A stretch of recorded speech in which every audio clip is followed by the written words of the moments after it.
বিভিন্নভাবে বাংলাদেশকে যে শোষণ করা, এর বিরুদ্ধে সচেতন হয়ে বাংলাদেশের মানুষকে অনুরোধ করছি যাতে তারা দেশীয় পণ্য ব্যবহার করে এবং ভারতীয় পণ্য বর্জন করে।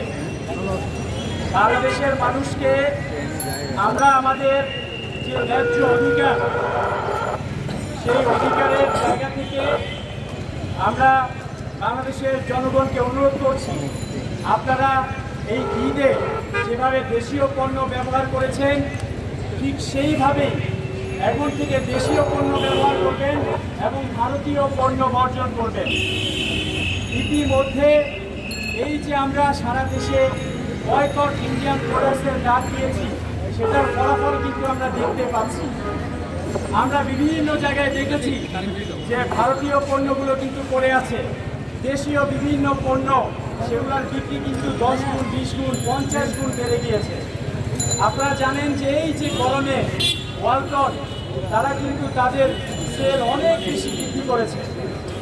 তো আমরা বাংলাদেশের মানুষকে অনুরোধ করব, কোনো প্রতিহিংসা না, আমাদের যে ন্যায্য অধিকার, সেই অধিকারের জন্য দেশপ্রেমের জায়গা থেকে আপনারা দেশীয় পণ্য ব্যবহার করবেন। এবং যারা আমাদের সীমান্তে নাগরিক হত্যা করছে প্রতিনিয়ত, এই রমজান মাসেও 5 জন নাগরিককে হত্যা করেছে, রমজানের পরেও হত্যা করেছে। এই যে সীমান্তে নির্বিচারে নাগরিক হত্যা, নদীর উপরে আগ্রাসন, নদীর উপর বাদ দিয়ে আমাদেরকে ন্যায্য পানি থেকে বঞ্চিত করছে।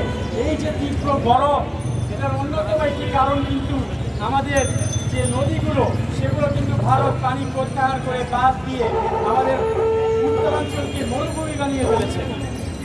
এই যে যেভাবে তারা বাদ দিচ্ছে, এটা কিন্তু যে কোনো আন্তর্জাতিক আইনে মানবতা বিরোধী অপরাধ।